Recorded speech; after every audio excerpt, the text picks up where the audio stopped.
Audio কথনে সবাইকে স্বাগতম। এই গল্পের ফিরোজ তার সাথে সব সময় একটা লোহার রড রাখছে, এমনকি ঘুমানোর সময়ও। ওকে জিজ্ঞেস করলে বলে ওই লোকটা বলেছে রাখতে। কিন্তু কে সেই লোকটা?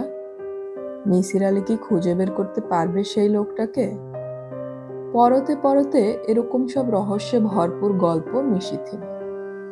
আজ পড়ছি হুমায়ুন আহমেদের লেখা এই গল্পটির দ্বিতীয় পর্ব।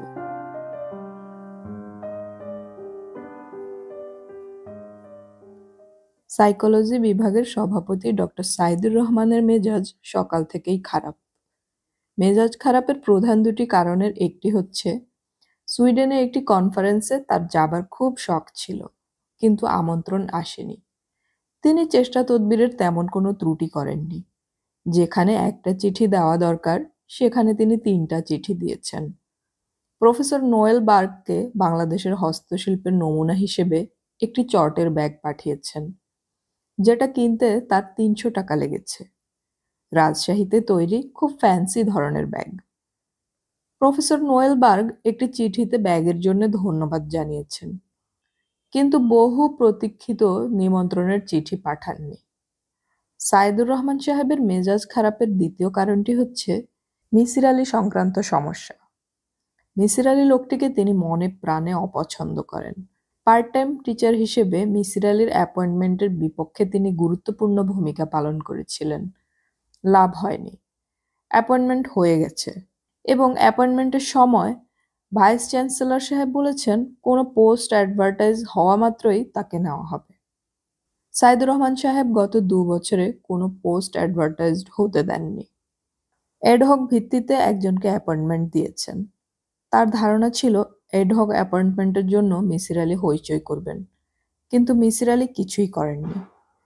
এটাও একটা রহস্য। এই লোকটির কি জীবনে উন্নতি করবার কোনো রকম ইচ্ছা নেই, না তার সবটাই ভান?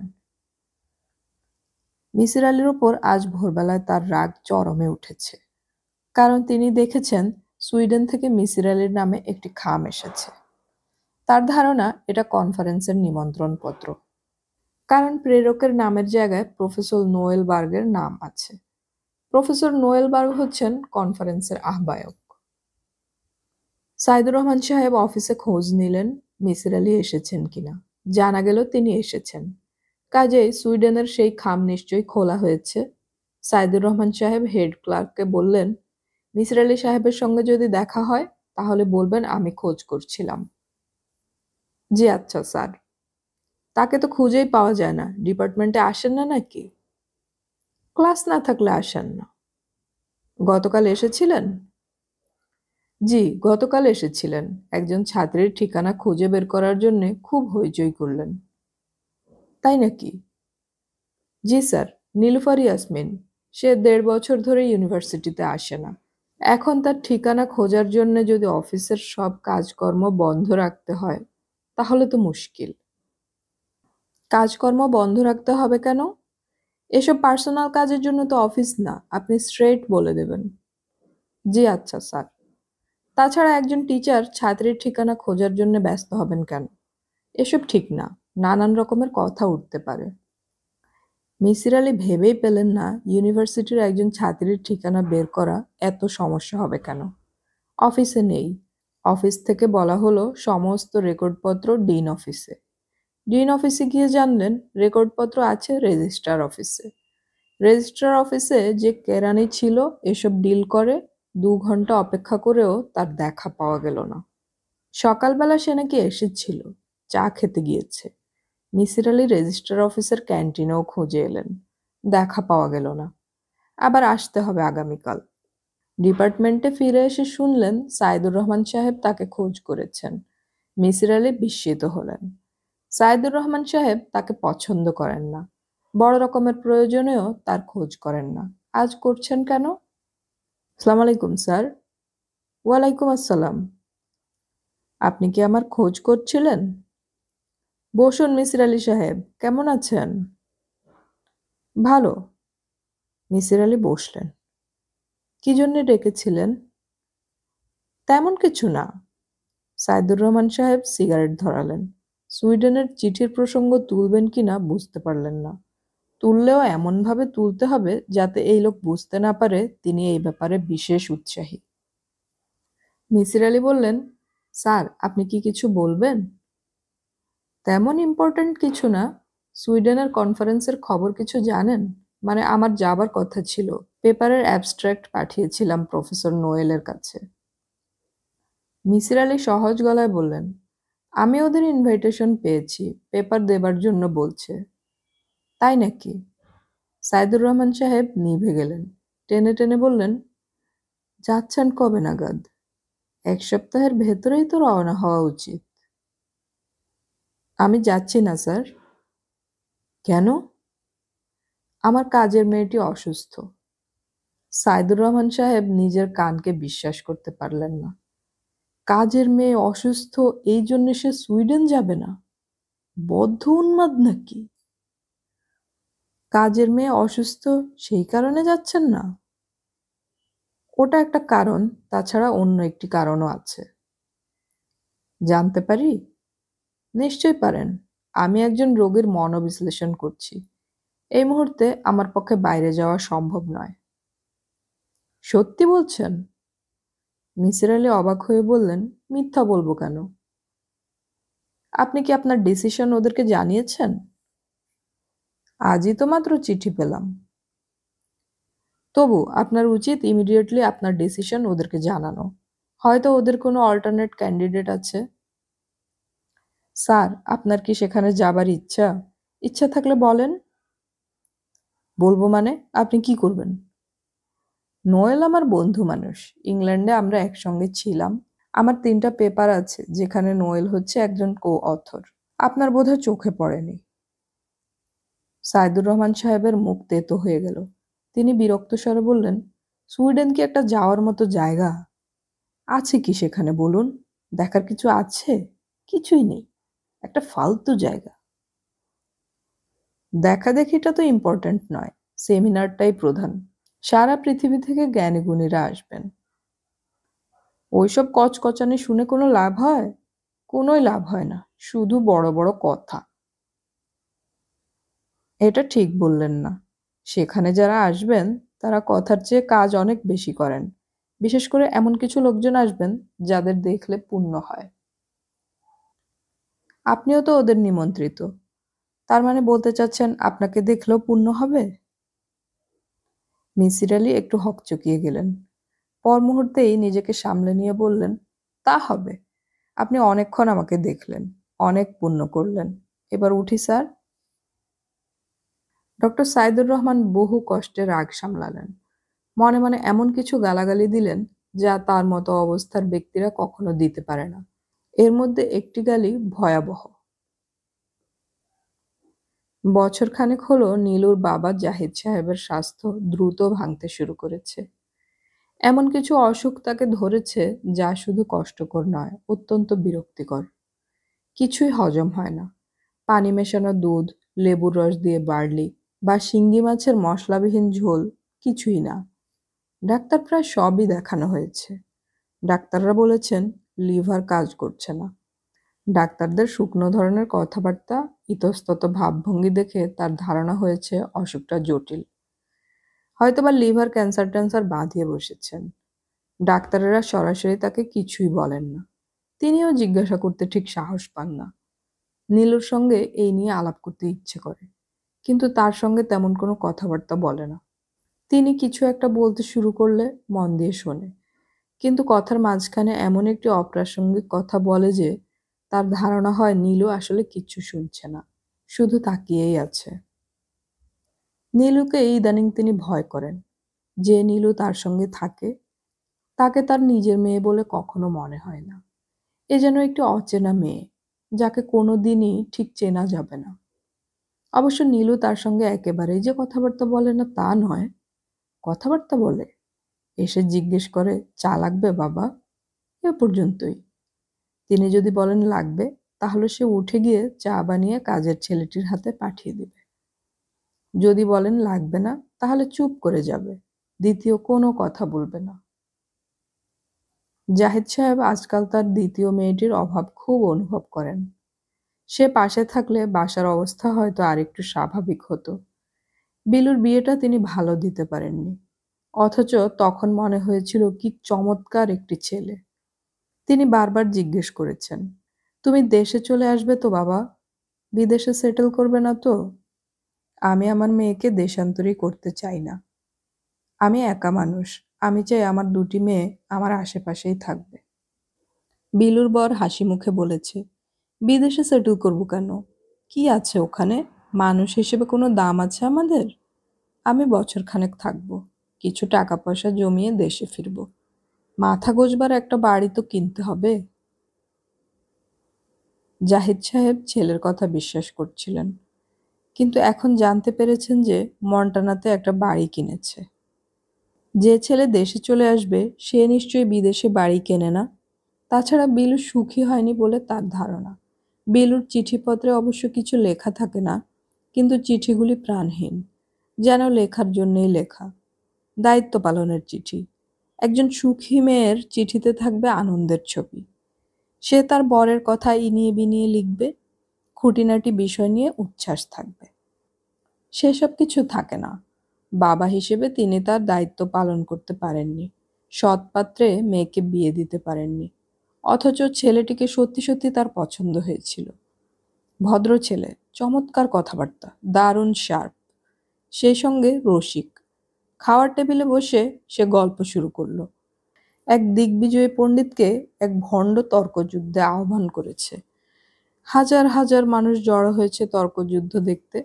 দিগ্বিজয়ী পণ্ডিত মঞ্চে বসে আছেন। ভণ্ড পণ্ডিত ঢুকলো এবং গম্ভীর হয়ে বলল, ফুন ফুনা ফুন। দিগ্বিজয়ী পণ্ডিত মাথায় হাত দিয়ে বসে পড়লেন। তিনি তার সারা জীবনে ফুন ফুনা ফুন বলে কিচ্ছু শুনেননি। এর মানে কি তা তার জানা নেই।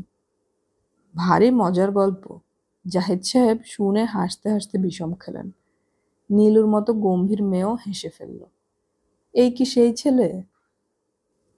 জাহিদ সাহেব আজকাল বেশিরভাগ সময় বারান্দায় বসে এইসব কথা ভেবে ভেবে কাটান। 2-3টে পত্রিকা তার হাতের কাছে থাকে, সেসব পড়া হয় না। 15 খণ্ড মুক্তিযুদ্ধের দলিল কিনেছেন। শখ ছিল গোড়া থেকে পড়বেন, তা পড়তে পারছেন না, ইচ্ছা করে না। মাঝে মাঝে শুধু অষ্টম খণ্ডে চোখ বুলিয়ে যান। অষ্টম খণ্ড হচ্ছে অত্যাচার ও নির্যাতনের কাহিনী। পড়তে পড়তে তার বুক হু হু করে। আজও তাই করছিলেন। হঠাৎ লক্ষ্য করলেন নীলু তার পাশে দাঁড়িয়ে আছে। নীলু নিঃশব্দে চলাফেরা করে। হঠাৎ উপস্থিত হয়ে চমকে দেয়। জাহিদ সাহেব বললেন, কি খবর মা? কোনো খবর নেই বাবা। কোথাও বেরোচ্ছিস? না।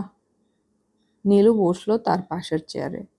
তিনি লক্ষ্য করলেন নীলু বেশ সাজগোজ করেছে। কপালে টিপ, সুন্দর একটি শাড়ি, খোঁপায় ফুল পর্যন্ত দিয়েছে। জাহিদ সাহেব বললেন, তোর স্যার তো আর এলেন না? উনি এসেছিলেন, বাড়ি চিনতে পারেননি। রিকশা করে আমাদের বাড়ির সামনে দিয়ে 2বার গেলেন। তুই দেখেছিস? নীলু কিছু বলল না। সে দেখেনি, না দেখেই বলছে। সে দেখেনি, না দেখেই বলছে। খুবই অস্বাভাবিক ব্যাপার। কিন্তু জাহিদ সাহেব জানেন অস্বাভাবিক হলেও এটা সত্যি। নীলু না দেখেই অনেক কিছু বলতে পারে। কেমন করে পারে তা তিনি জানেন না, জানতেও চান না। নীলুর এই অস্বাভাবিক ক্ষমতাকে তিনি ভয় পান। কোনোদিন ভোরবেলায় নীলু এসে যদি বলে, বাবা আজ তোমার দিনটি ভালো যাবে, আজ তুমি বিলুর চিঠি পাবে, তিনি হাসতে চেষ্টা করেন, কিন্তু হাসি ঠিক আসে না। চিঠির সঙ্গে ছবিও পাবে, সুন্দর সুন্দর ছবি পাঠিয়েছে বিলু। তাই নাকি? হ্যাঁ। নীলু হাসে। এই নীলু আগের নীলু নয়। এই নীলুকে তিনি চেনেন না। জাহিদ সাহেব বললেন, তোর স্যার এসেছিলেন, তাকে ঘরে ডেকে আনলি না? উনি নিজেই খুঁজে বের করবেন। আমাদের এই স্যার কোনো জিনিসই মাঝপথে ছেড়ে দেন না। তাই নাকি? হ্যাঁ, খুব মেথডিক্যাল মানুষ। তোমার সঙ্গে তো বাবা ওর সঙ্গে একবার দেখা হয়েছিল। আমার মনে নেই। নীলু হাসতে হাসতে বলল, স্যারটা খুব আনইমপ্রেসিভ, তার কথা মনে না থাকারই কথা। জাহিদ সাহেব নীলুর গলায় এক ধরনের আবেগ অনুভব করলেন। এই আবেগের কারণ কি? তিনি প্রসঙ্গ পাল্টাবার জন্য বললেন, খুব গরম পড়েছে এবছর। নীলু বলল, প্রতি বছর গরমের সময় তুমি এই কথা বলো, আবার শীতের সময়ও বলো। এবছর মারাত্মক শীত পড়েছে। বলো না বাবা? বলি বোধহয়। আমরা বেঁচে থাকি বর্তমানকে নিয়ে, অতীতের কথা আমাদের কিছু মনে থাকে না। কথাটা কি ঠিক? না, ঠিক নয়। কিছু কিছু অতীত তার কালো সিল শক্ত করে বসিয়ে দেয়, কিছুতেই তা তুলে ফেলা যায় না। নীলুর বিয়ের চেষ্টা করতে গিয়ে তিনি প্রথম তা লক্ষ্য করলেন। যে কোনো আলাপ অল্প কিছু দূর এগোনোর পরই বরপক্ষের লোকজন জানতে পেরে যায় তার এই মেয়েকে ধরে নিয়ে গিয়েছিল একটি বাড়িতে। যে ধরে নিয়ে গিয়েছিল সে একজন ভয়াবহ খুনি। কিন্তু কাউকেই তিনি বিশ্বাস করাতে পারেননি যে এই খুনি নীলুকে স্পর্শও করতে পারেনি। কোনো এক রহস্যময় কারণে তার মৃত্যু হয়েছিল। পোস্টমর্টেম রিপোর্টে ডাক্তার অবশ্য লিখেছিল মস্তিষ্কে রক্তক্ষরণজনিত কারণে মৃত্যু। কিন্তু জাহিদ সাহেব তা বিশ্বাস করেন না। তিনি জানেন মৃত্যুর কারণ অমীমাংসিত এবং রহস্যময়। সেই রহস্য তার মেয়েকে এখনো ঘিরে আছে। তিনি তা চান না। তিনি তার মেয়ের জন্য একটি সহজ স্বাভাবিক জীবন চান, একটি ছোট্ট সুখী সংসার, দুটি শিশু তিনি যাদের হাত ধরে পার্কে বেড়াতে যাবেন, বাদাম কিনে দেবেন।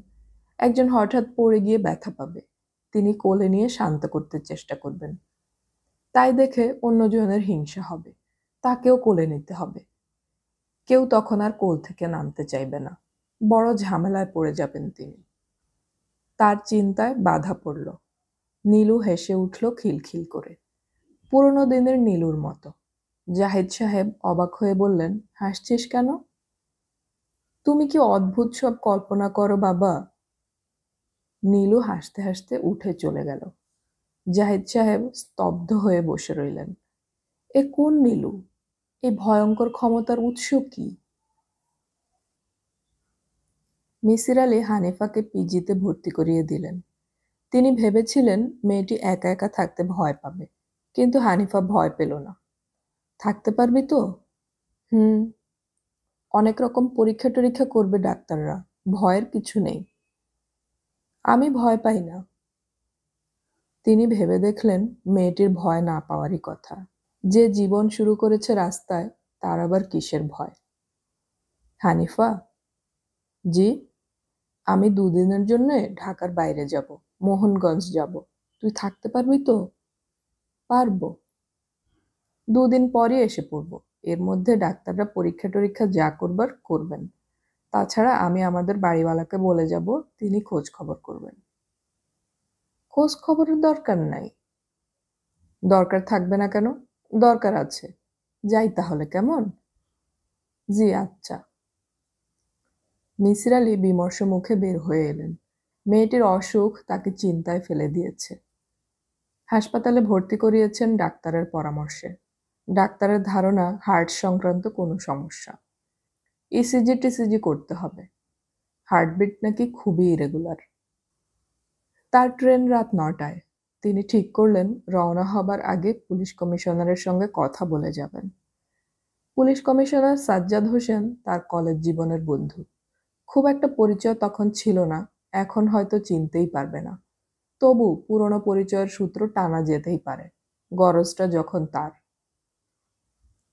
সাজ্জাদ হোসেন তাকে চিনলেন। শুধু যে চিনলেনই তা নয়, উচ্ছ্বসিত হয়ে উঠলেন। জড়িয়ে টড়িয়ে ধরে একটা কাণ্ড করলেন। পুলিশের লোকদের মধ্যে এতটা আবেগ থাকে তা মিসির আলি ভাবেননি। তার ধারণা ছিল রাত দিন ক্রাইম নিয়ে ঘাঁটাঘাঁটি করতে করতে এরা আবেগশূন্য হয়ে পড়ে, সেটাই স্বাভাবিক। সাজ্জাদ হোসেন বললেন, ফ্যানটার নিচে আগে আরাম করে বস, তারপর বল কি দরকারে এসেছিস। পুলিশের কাছে কেউ বিনা প্রয়োজনে আসে না। তাই নাকি? হ্যাঁ, পুলিশ এবং ডাক্তার, এই দু ধরনের মানুষের কাছে কেউ বিনা প্রয়োজনে যায় না। এখন তুই বল, কি ব্যাপার? আত্মীয় স্বজন কাউকে পুলিশে ধরেছে? না, সেসব কিছু না। নে সিগারেট নে, নিশ্চিন্তে খা। ঘুষের পয়সায় কেনা নয়, নিজের কষ্টে উপার্জিত রোজগার থেকে কেনা। মিসির আলি সিগারেট ধরালেন। সাজ্জাদ বললেন, বিয়ে টিয়ে করেছিস? না।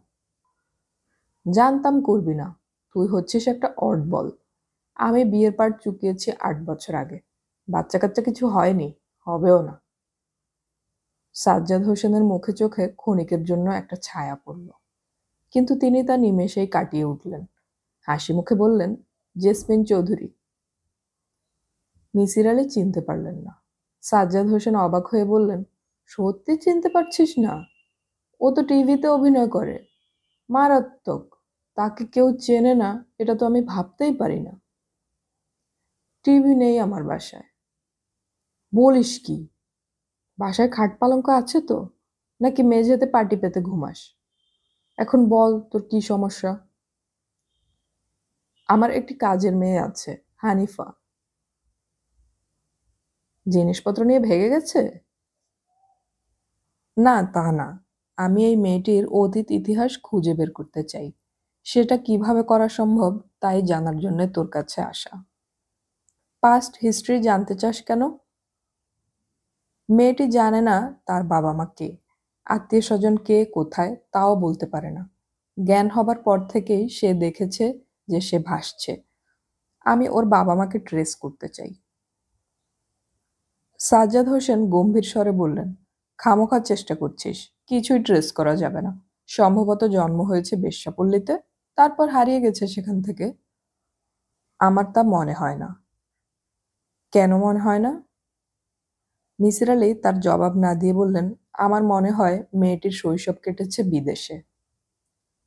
চোখ নীল, ব্লন্ড চুল? না, মেয়েটি বাঙালি, কিন্তু বাবা মা হয়তো বিদেশে ছিলেন। কেন বলছিস এসব? তোর লজিক কি?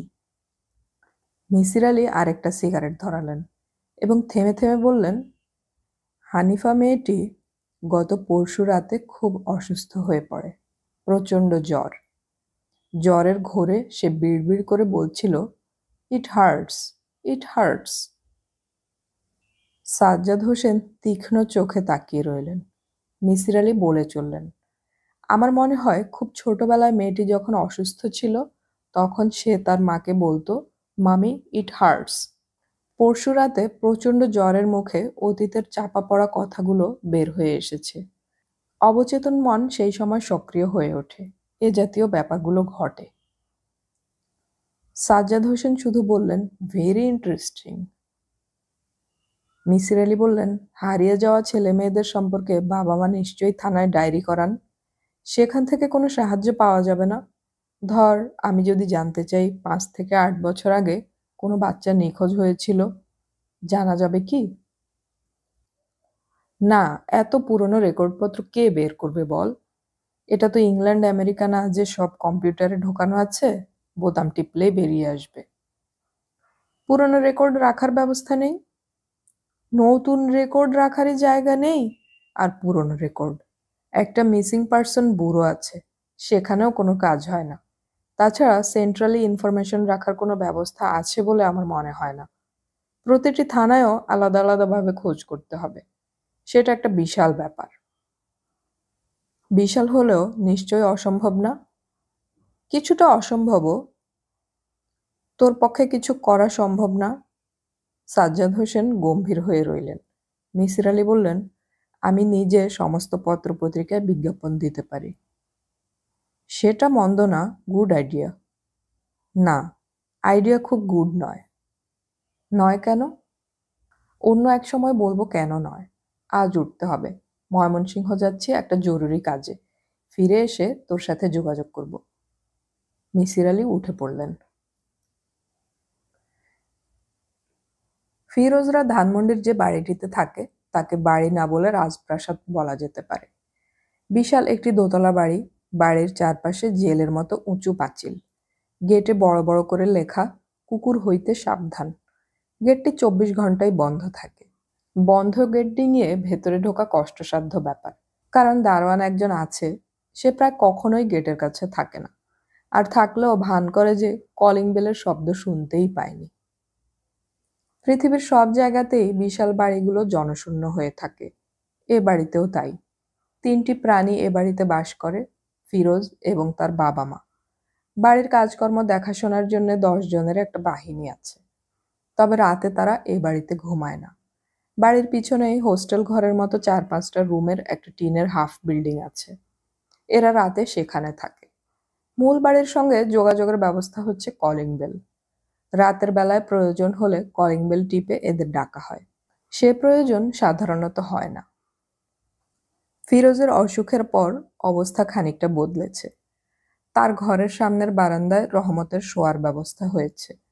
কাদেরের মাকেও মূল বাড়ির একতলায় থাকতে দেয়া হয়েছে, তবে এ ব্যবস্থা সাময়িক।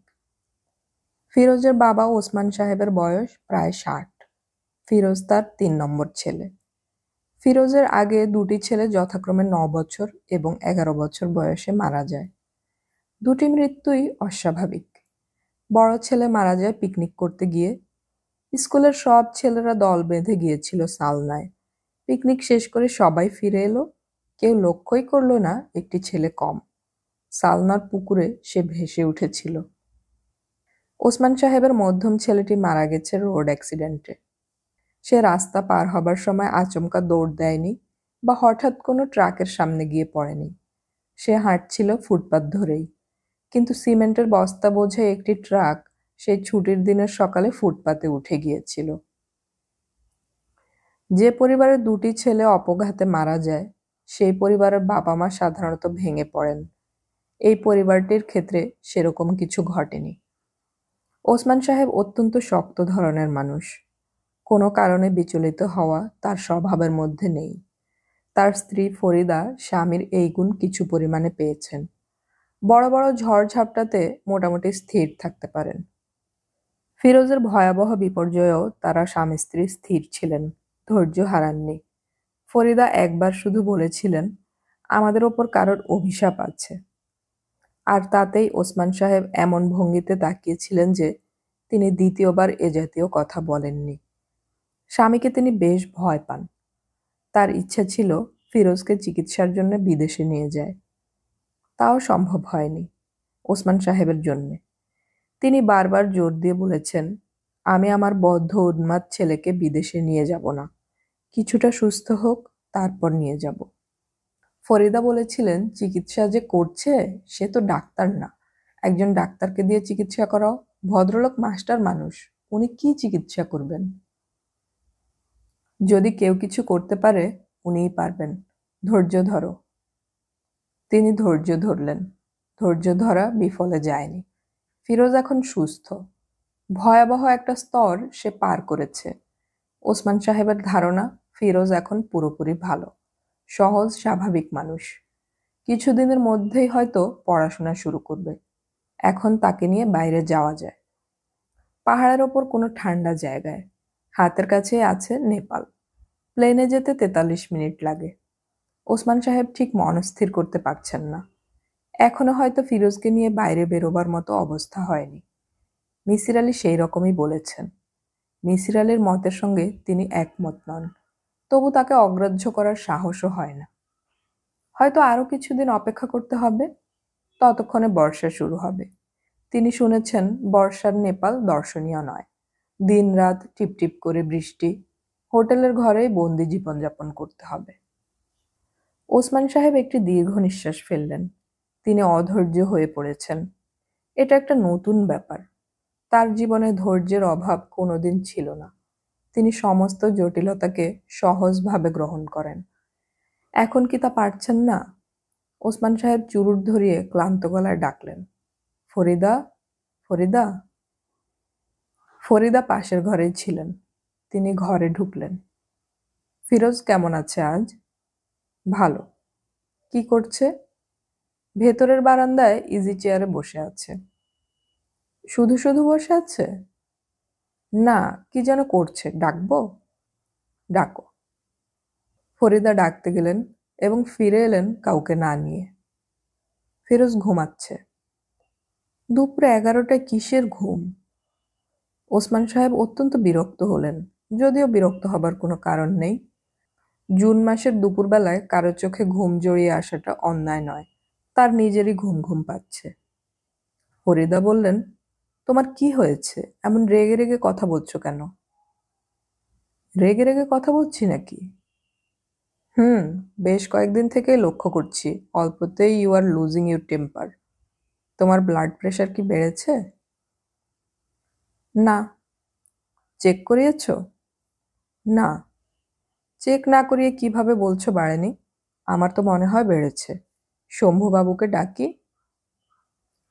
কাউকে ডাকতে হবে না, তুমি তোমার নিজের কাজ করো। আমার আবার কি কাজ যে করব? ওসমান সাহেব বুঝতে পারছেন তার মেজাজ খারাপ হতে শুরু করেছে। অসম্ভব খারাপ। এই মুহূর্তে তা চেক করা উচিত। রাগ সামলাবার কি একটা পদ্ধতি যেন পড়েছিলেন বইয়ে। পায়ের নখের দিকে তাকিয়ে 1 থেকে 20 পর্যন্ত গোনা। কিন্তু তার পায়ে জুতো, তিনি পায়ের নখের দিকে তাকাতে পারছেন না। ফরিদা বললেন, তুমি এরকম করছো কেন? কিরকম করছি? অস্বাভাবিক আচরণ করছো। তাই নাকি? হ্যাঁ তাই। আজ 10টায় তোমার বোর্ড মিটিং ছিল, কোনো কারণ ছাড়াই তা ক্যান্সেল করেছো এবং বলো কি বলতে চাও, থেমে গেলে কেন? বেশ কিছুদিন থেকেই তুমি কোনো কাজকর্ম দেখছো না। তাতে কিছুই আটকে নেই ফরিদা, আমি বিশ্রাম করছি, আমি ক্লান্ত। আমার মতো বয়সের একটি মানুষের ক্লান্ত হওয়াটা অস্বাভাবিক কিছু নয়। ফরিদা ওসমান সাহেবের পাশের চেয়ারে বসলেন। চেয়ারের 2 হাতলে নিজের হাত তুলে দিলেন। বসার ভঙ্গি খানিকটা সিংহাসনে বসার মতো। ওসমান সাহেব তার স্ত্রীর বসার এই ভঙ্গিটির সঙ্গে পরিচিত। এভাবে বসা মানেই ফরিদা যুক্তি দিয়ে কিছু বলবে।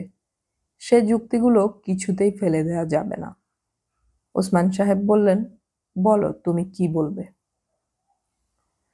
ফরিদা সহজ কিন্তু দৃঢ় স্বরে বললেন, গত 3-4 দিন ধরে তুমি এরকম আচরণ করছো এবং আমার মনে হয় ফিরোজের কোনো একটা ব্যাপার তোমাকে এফেক্ট করেছে। সেটা কি? কিছুই না, ফিরোজের কোনো ব্যাপার নয়, ফিরোজ এখন সুস্থ। না, সে পুরোপুরি সুস্থ হয়নি। ফরিদার কণ্ঠ তীব্র এবং তীক্ষ্ণ। ওসমান সাহেব কিছু বললেন না। তিনি ভালো করেই জানেন গত 3 দিন ধরে ফিরোজ খুবই অসুস্থ। তার ধারণা এই তথ্যটি তিনি একাই জানেন। এখন বুঝতে পারছেন এ ধারণা সত্য নয়। ফরিদাও সেটি জানে। ওসমান সাহেব ক্লান্ত গলায় বললেন, আমার জন্য 1 কাপ চা দিতে বলো। ফরিদা উঠলেন না। তিনি জানেন ওসমান সাহেবের চায়ের পিপাসা হয়নি। আলোচনার মোড় ফেরাবার জন্যেই চায়ের প্রসঙ্গটা টেনে আনা। ওসমান সাহেব বললেন, আজ বোধহয় বৃষ্টি হবে। বৃষ্টি খুব দরকারও। এই কথাটি শুধু শুধুই বলা। মেঘ বৃষ্টি রোদ নিয়ে ওসমান সাহেব কখনো মাথা ঘামান না। তার এত সময়ও নেই। ফরিদা, বলো, ফিরোজের বর্তমান অবস্থাটা তুমি জানো? জানি। কখন জানলে? 4 দিন আগে। আমাকে বলনি কেন? তুমিও তো জানতে, তুমিও তো আমাকে কিছু বলনি। বাড়ির অন্যরা জানে? জানি না, অন্যরা জানে কিনা জিজ্ঞেস করিনি, জিজ্ঞেস করতে ইচ্ছেও করেনি। মিসির আলি সাহেব জানেন? তাকে কিছু বলেছ? না, আমি কিছু বলিনি। আমার মনে হয় তাকে ব্যাপারটা জানানো উচিত। উচিত হলে জানাও। আরো আগেই জানানো উচিত ছিল, তাই না ফরিদা? ফরিদা কোনো জবাব না দিয়ে উঠে গেলেন। তার মাথা ধরেছে। তিনি খানিকক্ষণ শুয়ে থাকবেন। রোজ দুপুরবেলায় তার মাথা ধরে। ঘর অন্ধকার করে শুয়ে থাকতে হয়। ওসমান সাহেব বারান্দায় উঁকি দিলেন। ফিরোজ ইজি চেয়ারে ক্লান্ত ভঙ্গিতে ঘুমাচ্ছে। নিশ্চিন্ত আরামের ঘুম। কে বলবে তার এত বড় সমস্যা আছে? সমস্যাটি ওসমান সাহেব 3 দিন আগে প্রথম লক্ষ্য করেন। রাত 9টার দিকে রোজকার রুটিন মতো তিনি ফিরোজের ঘরে ঢুকলেন। ফিরোজ হাসি মুখে বলল, কি খবর বাবা? কোনো খবর নেই, এলাম খানিকক্ষণ গল্পগুজব করতে, বেড টাইম গসিপিং। বসো। কি করছিস? কিছু করছি না, পড়ছি। কি পড়ছিস? গল্প উপন্যাস, এইসব, সিরিয়াস কিছু নয়। মাঝে মাঝে অবশ্য গল্প উপন্যাসও বেশ সিরিয়াস হয়। তা হয়, তবে আমি পড়ি হালকা জিনিস। এখন পড়ছি রবীন্দ্রনাথ ঠাকুরের উপন্যাস নৌকাডুবি। রবীন্দ্রনাথের উপন্যাস হালকা জিনিস বলিস কি তুই? বেচারা নোবেল প্রাইজ পেয়েছে বলে যে তাকে ভারী ভারী উপন্যাস লিখতে হবে তেমন তো কোনো কথা নেই। ফিরোজ হাসতে শুরু করলো। সহজ স্বাভাবিক হাসি। একজন অসুস্থ মানুষ এরকম ভঙ্গিতে হাসতে পারে না।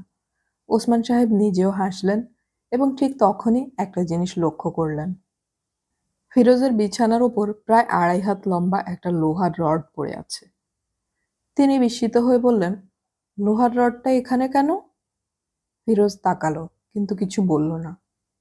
কে রেখেছে এটা এখানে? আমি। কেন? এমনি। এমনি মানে? বিছানার উপর কেউ লোহার রড রাখবে কেন? ব্যাপারটা কি? ওসমান সাহেব লক্ষ্য করলেন ফিরোজের মুখ কেমন যেন কঠিন হয়ে আসছে। চোখের দৃষ্টি তীক্ষ্ণ, জ্বলজ্বল করছে। দে আমার কাছে, বাইরে রেখে আসি। না। না মানে? এটা দিয়ে তুই কি করবি? ফিরোজ গম্ভীর গলায় বলল, বাবা তুমি এখন যাও, আমি ঘুমাবো। তুই ঘুমাবি ভালো কথা, কিন্তু লোহার রড পাশে নিয়ে ঘুমাতে হবে কেন? ঘুমালে অসুবিধা কি? অসুবিধা কিছুই নেই, কিন্তু সবকিছুর একটা কারণ আছে। তুই কারণটা আমাকে বল। না, বলবো না। ওসমান সাহেব অবাক হয়ে তাকিয়ে রইলেন। ফিরোজের চোখ লাল হয়ে উঠছে, কপালে বিন্দু বিন্দু ঘাম, ভারী ভারী নিঃশ্বাস ফেলছে। ওসমান সাহেবের মনে হলো something is wrong, something is very wrong. Firoz. G. Rod পাশে নিয়ে ঘুমানোর কারণটা আমাকে বল প্লিজ। তুই একটি বুদ্ধিমান ছেলে। কারণ নেই এমন কিছু তোর পক্ষে করা সম্ভব নয়। ফিরোজ টেনে টেনে বলল, ও আমাকে রাখতে বলেছে। কে রাখতে বলেছে? ওই লোক। কোন লোক? তার নাম কি? নাম জানি না। লোকটা কে? খালি গায়ের একটা লোক, কালো প্যান্ট পরা, চোখে চশমা, সোনালি ফ্রেমের চশমা। ওসমান সাহেব কিছুই বুঝতে পারলেন না কার কথা সে বলছে। ফিরোজ বলল, মিসির আলি স্যারকে ওই লোকের কথা আমি বলেছি, উনি চিনেন। I C.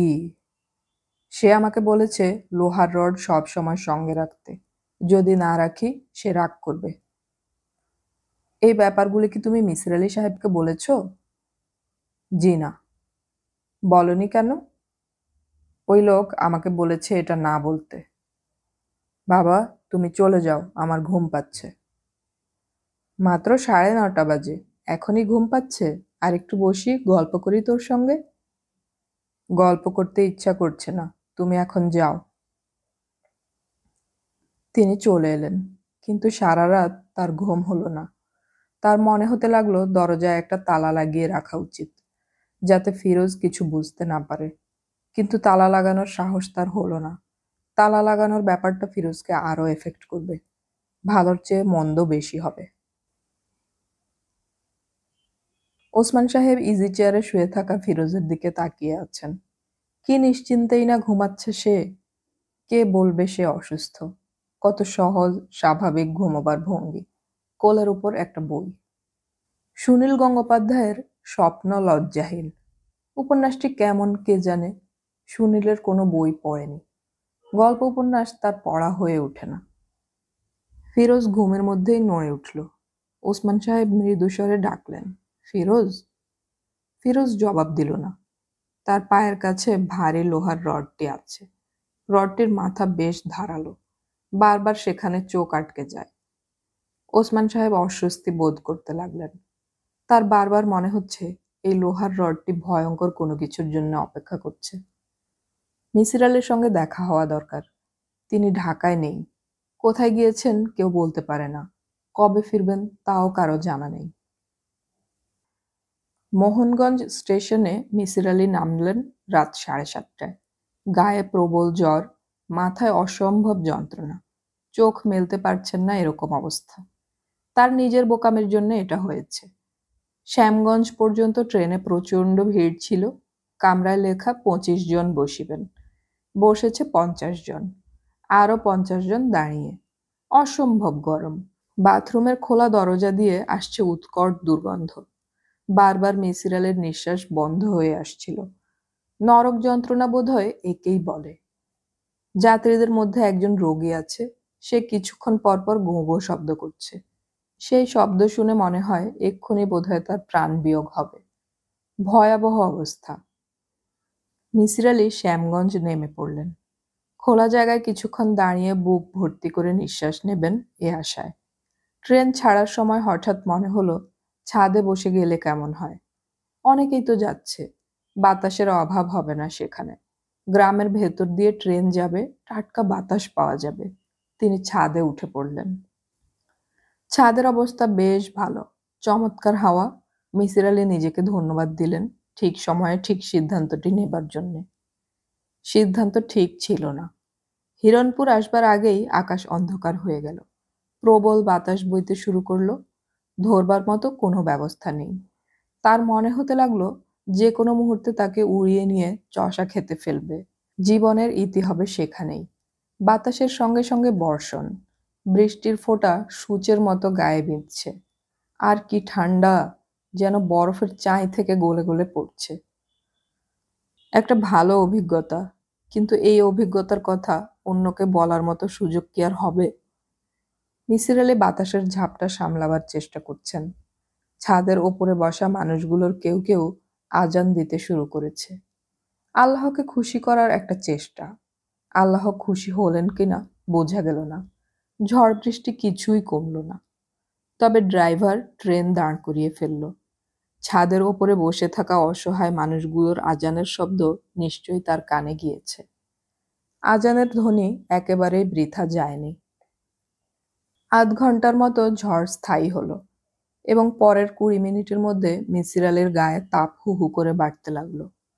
মোহনগঞ্জ স্টেশনে নেমে তার মনে হলো প্ল্যাটফর্মেই শুয়ে পড়বেন। স্যার, আপনি কি মিসির আলি?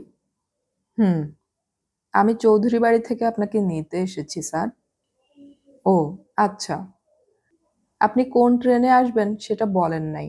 আমি সকাল থেকেই সব কটা ট্রেন দেখছি।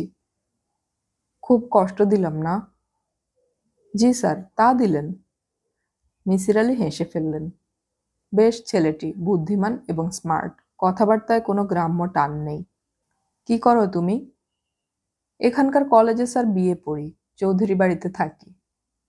নাম কি তোমার? জহুরুল হক। জহুরুল হক সাহেব, চলো রওনা হওয়া যাক। চলুন। আপনার মালপত্র কোথায়? মালপত্র কিছু নেই, একটা হ্যান্ডব্যাগ ছিল, সেটা বাতাসে উড়ে গেছে। বাতাসে উড়ে গেছে মানে? ছাদে বসে এসেছি তো, ঝড়ের মধ্যে পড়েছি। বলেন কি? সর্বনাশ! শোনো জহুরুল, এখান থেকে যাওয়ার ব্যবস্থা কি? আমার কিন্তু হাঁটার ক্ষমতা নেই। হাঁটা ছাড়া তো যাওয়ার অন্য কোনো ব্যবস্থাও নেই। নদীতে এখনো পানি হয়নি, নৌকা চলে না।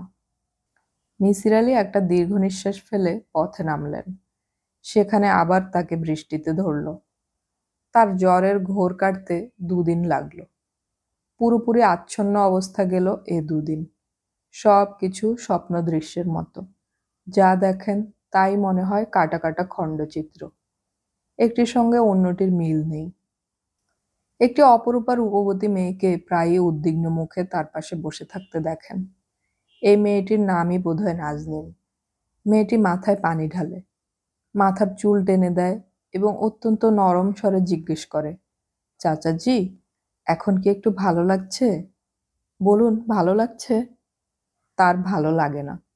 তবু মেয়েটিকে সান্ত্বনা দেওয়ার জন্য বলেন, ভালো লাগছে মা, বেশ ভালো লাগছে। একজন বয়স্কা মহিলাকেও প্রায় সর্বক্ষণই তার ঘরের চেয়ারে বসে থাকতে দেখেন। ইনি বোধহয় নাজনীনের মা। এই মহিলাটি কথা টথা বলেন না।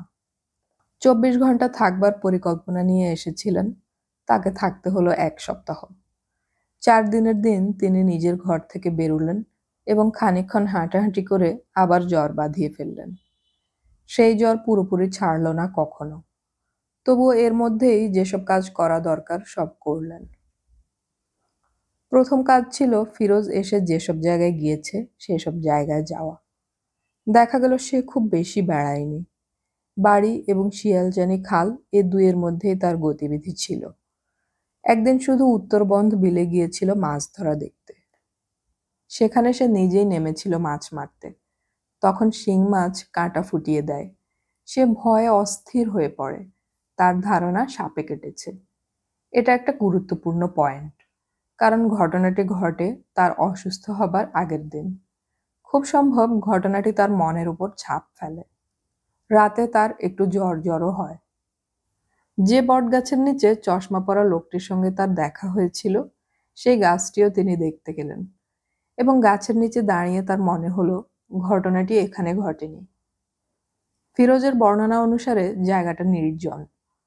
একটা পরিত্যক্ত হিন্দু বাড়ি ছাড়া কিছুই নেই, কিন্তু বটগাছটা যেখানে, সে জায়গাটা নির্জন নয়। পাশেই শিয়ালজানি খালের ওপর একটি বাঁশের সাঁকো, যার ওপর দিয়ে লোকজন চলাচল করছে। নদীর ওপারেই কয়েক ঘর কুমোরের বাস। তাদের বাড়ি ভর্তি ছেলে মেয়ে, যারা খুব হইচই করে খেলে। এই অঞ্চলটিকে নির্জন বলা চলে না। ঘটনাটি নিশ্চয়ই অন্য কোথাও ঘটেছে, এবং ফিরোজ ঘোরের মধ্যে হেঁটে হেঁটে চলে এসেছে বটগাছের নিচে, যেখানে অন্য লোকজন তাকে দেখতে পায়। মিসির আলি শিয়ালজানি খালের দুপাড়ে প্রচুর খোঁজাখুঁজি করলেন, কোনো বকুল গাছ পাওয়া যায় কিনা। পাওয়া গেল না। তার দ্বিতীয় কাজ ছিল এখানে আসার পর ফিরোজের সঙ্গে যাদের দেখা হয়েছে তাদের সঙ্গে আলাপ করা, জানতে চেষ্টা করা তারা ফিরোজের আচার ব্যবহারে কোনো অস্বাভাবিকতা লক্ষ্য করেছে কিনা। দেখা গেল খুব অল্প কিছু লোকজনের সঙ্গে তার কথা হয়েছে, কেউ তেমন কিছু বলেনি। মিসির আলি প্রত্যেকের সঙ্গে তার ইন্টারভিউ খুঁটিনাটি লিখে ফেললেন। কয়েকটি নমুনা: মোসাম্মদ সালেহা বেগম, বয়স 50 অথবা 55, আজমল চৌধুরীর মা, পর্দানসীন, কথা কম বলেন, রাতে চোখে ভালো দেখতে পান না। প্রশ্ন: ফিরোজ ছেলেটি কেমন? ভালো। কেমন ভালো? এত বড়লোকের ছেলে, কিন্তু অহংকার নেই। বুঝলেন কি করে অহংকার নেই? আমার পা ছুঁয়ে সালাম করল। যেদিন সে অসুস্থ হয় সেদিন, অর্থাৎ অসুস্থ হবার আগে কি তার সঙ্গে আপনার দেখা হয়েছিল? হয়েছিল, চা খাওয়ার সময়। কোনো কথা হয়েছিল? না। ওকে দেখে কি আপনার একটু অন্যরকম লাগছিল?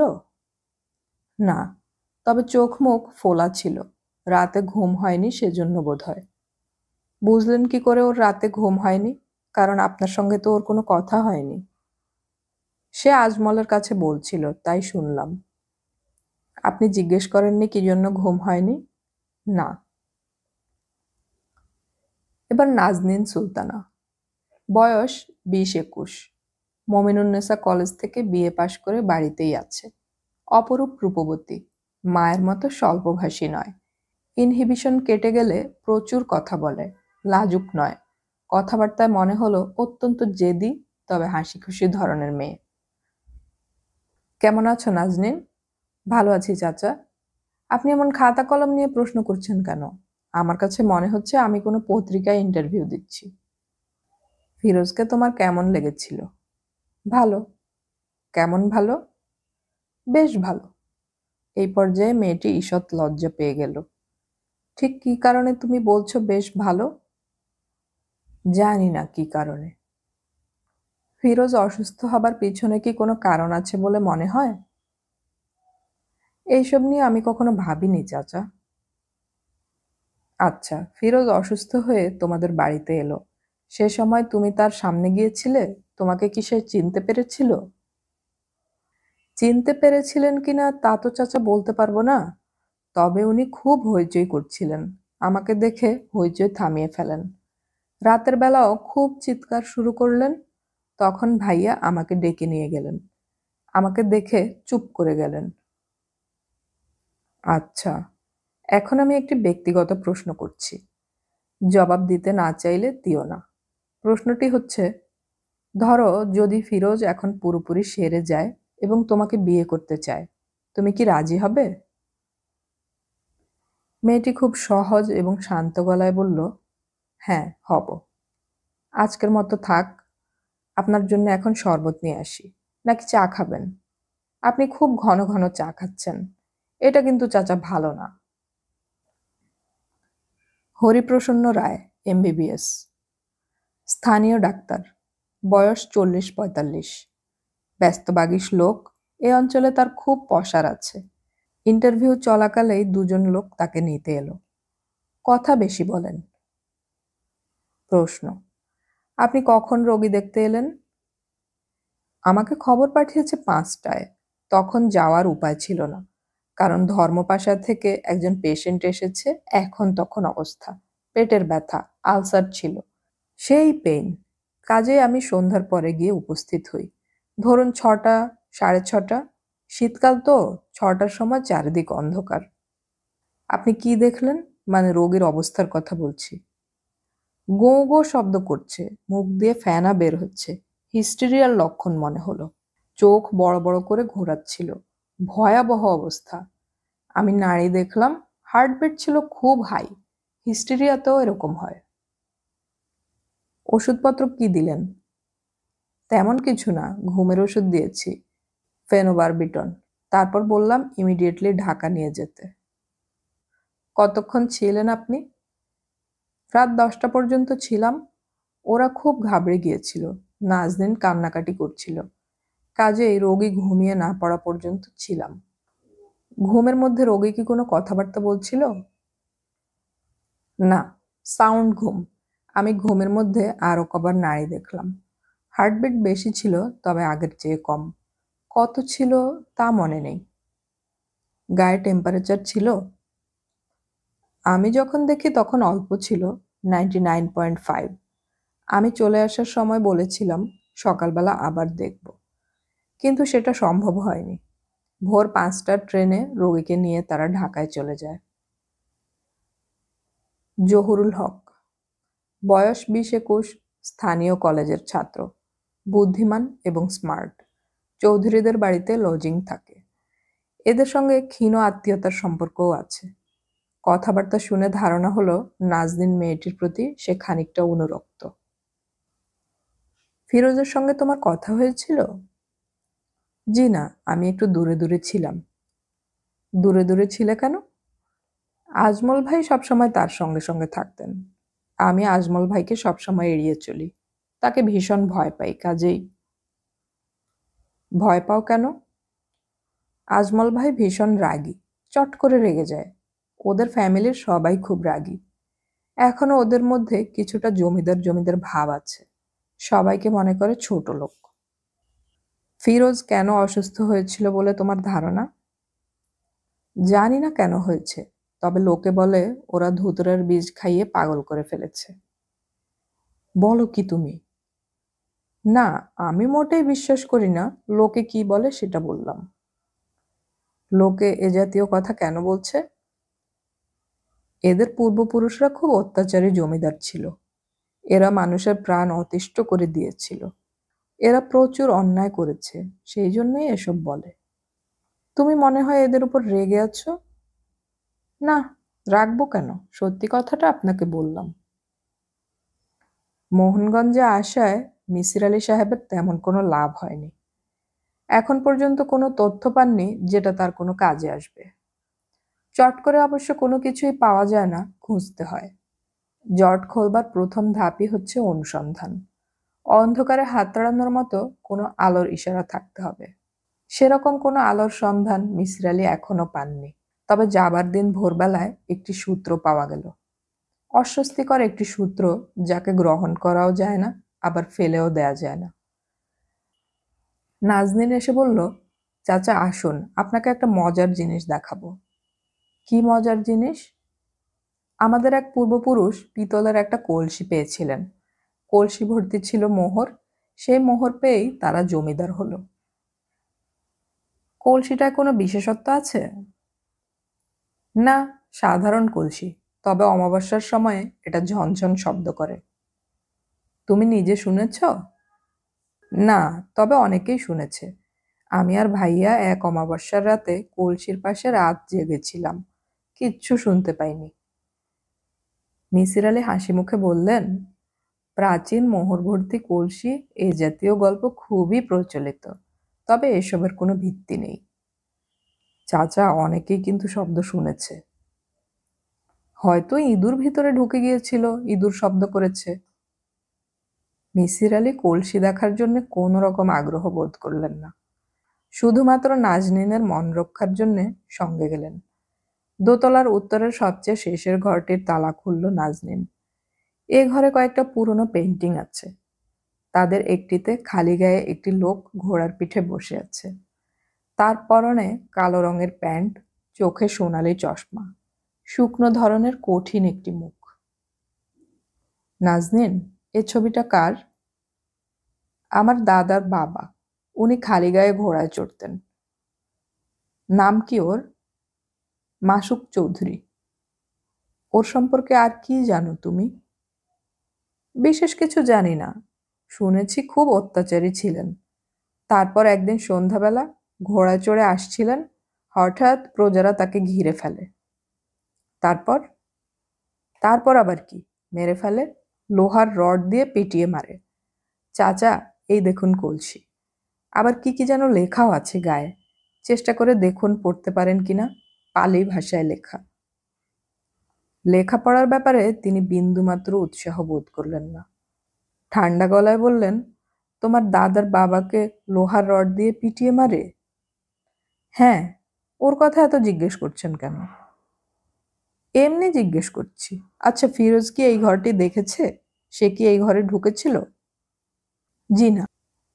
কি করে বুঝলে ঢোকেনি? কারণ ঘরটা তালা দেয়া থাকে। এই তালার একটি মাত্র চাবি। সেই চাবি থাকে আমার কাছে। জানালা টানালা দিয়ে এই ঘরে ঢোকার কোনো উপায় নেই, তাই না? হুম।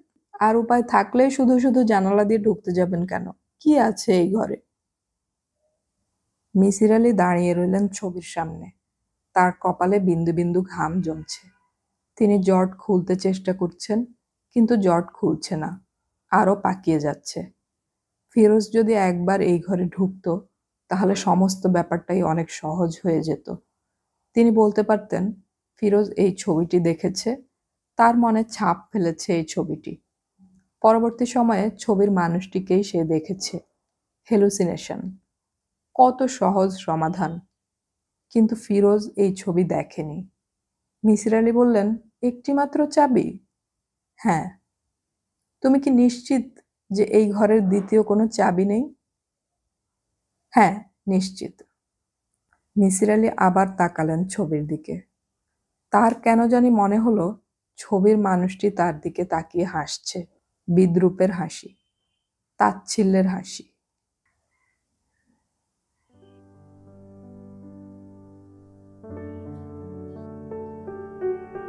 এতক্ষণ আমি পড়ে শোনালাম হুমায়ুন আহমেদের লেখা গল্প নিশিথিনীর দ্বিতীয় পর্ব। অডিও কথনে আমাদের গল্প পাঠ ভালো লাগলে চ্যানেলটি সাবস্ক্রাইব করে রাখুন এবং বন্ধুদেরকে শেয়ার করুন।